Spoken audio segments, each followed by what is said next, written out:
Alright, so it might be a little hard to hear out here, wind and on the side of the road and everything, but I'm going to do a video showing the 2002 Jeep Grand Cherokee I have for sale, for trade actually. I'm going to go through everything and go from there.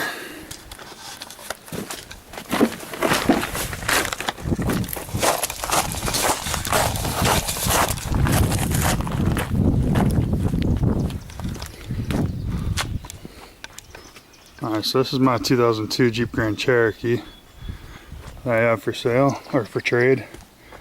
Like I said before, it's got a flood title, although it doesn't look like a flood vehicle.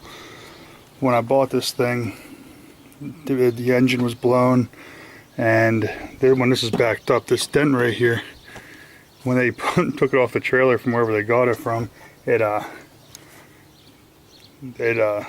backed into whatever it was they had there. But overall, the body looks pretty good. It's got a rust spot here going through the paint. Still nice and solid though. Something I didn't want to mess with. And then up front here, if you can look, oh here,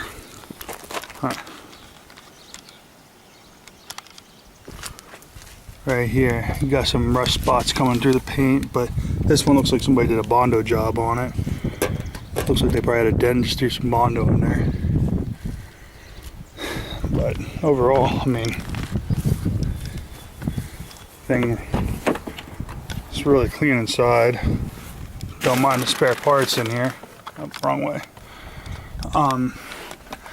There's some holes in the carpeting over there. It's been there since I got it. I don't know if somebody spilled something on there or whatever. But just get a nice thorough look on the inside.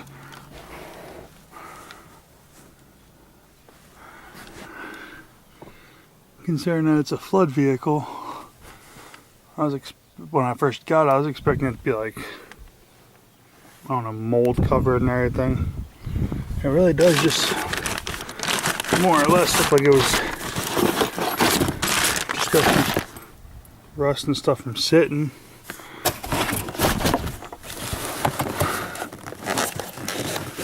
Some of the extra parts come with it when I was trying to figure out what all was wrong with it. We got starter, an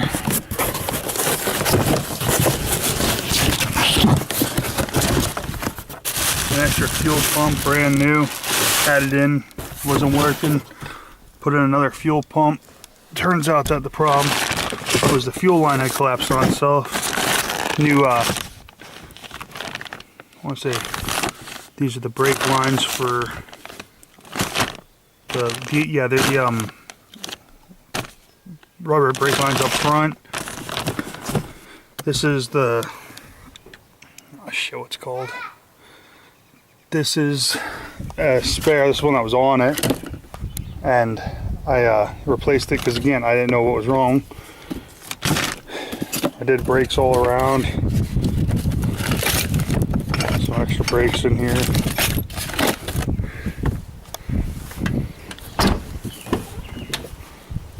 Up front,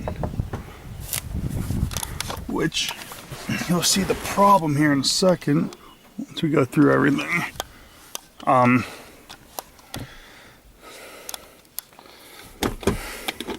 Some more spare parts and stuff.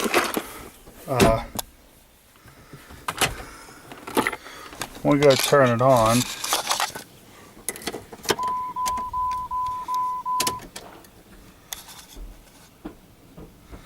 You hear everything go, but nothing. If we pop the hood up here,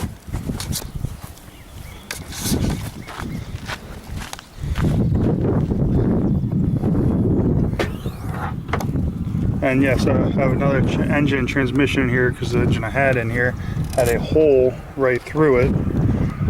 That's been shroud was trashed. The original fuel line, I have no idea what happened. It was all collapsed and everything. So we have another one in there. Routed through there. But yeah, so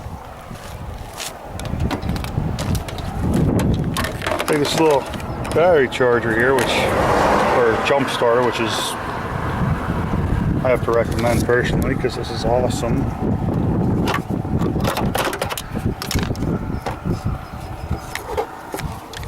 I'm gonna set you down for a second here.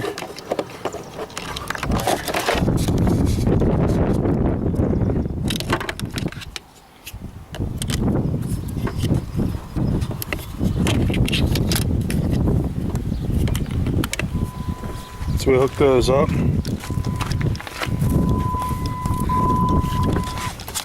As you can see, we've got 86,221 miles on her.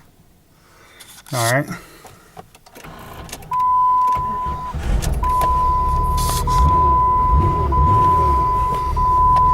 And she runs. The parasitic draw has killed 2 batteries. I'm not trying to hide nothing because if I get someone who wants to do a trade on it, I'm not gonna have someone come out here to go trailer her up, take her home, and be mad about something or anything like that. All in all, there ain't nothing to hide. So she runs. You take this, you take off the charger. She'll keep on turning, which is nice because it lets me know that the alternator is working well.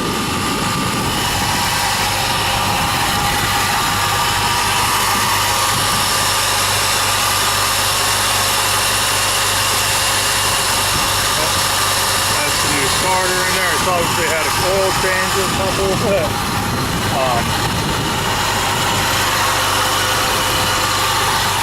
So yeah, let's take her for a little drive.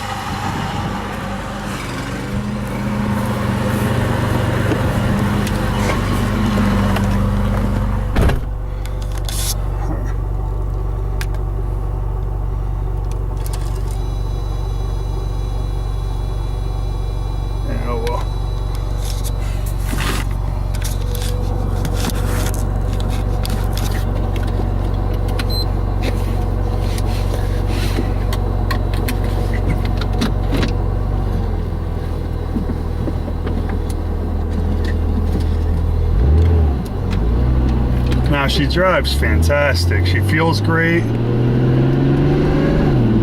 She shifts great. Really, I got nothing but good things to say about this Jeep, except I can't figure out what's killing the battery. And if it wasn't for the battery, this thing would be all about ready to drive. Full time. I've driven this thing to work probably for a month, and then all of a sudden it would start draining the battery again.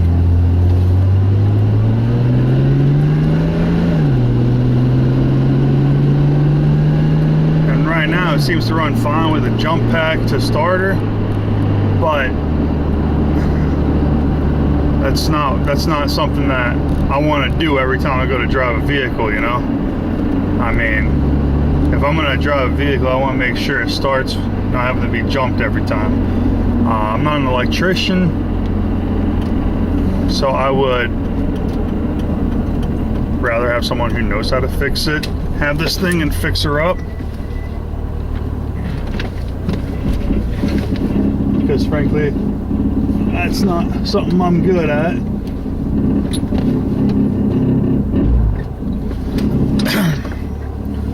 And then, obviously we were just running her pretty good. And the alternator should charge the battery, but we shut it off. We gotta start her up. It's not holding the charge again. That's not the battery's fault, it just is what it is. These tires, I'm not sure if you can see, they have maybe 100 miles on them. They're Kenda Kineticas. full, bought a full set of those to put on there, and then I have an extra set of rims to go with it because in case you want nicer rims to have, or nicer tires or whatever, you have 2 sets. Trying to show you the bottom because the frame itself ain't rusted like too terribly bad because it's been sitting most of the time. Obviously the shock out here is rusted, surface rust and everything. If you look underneath, like, it's pretty clean. We had to put an exhaust on it because that was junk, but overall not a bad vehicle. I just can't figure that out. And then the other thing I want to tell you, because again, full disclosure, I don't want to hide nothing, is the moonroof. Okay, it was working fine. I don't even know if I'm looking at it. All right, it was working fine, and all of a sudden it stopped working. Now you can still open it.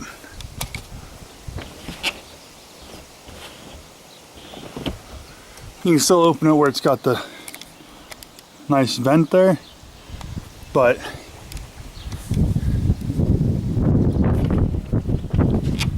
it seems like something on the driver's side isn't allowing it to go down, so I gotta try and check that out and see if I can fix it. But as of right now, that's how it is.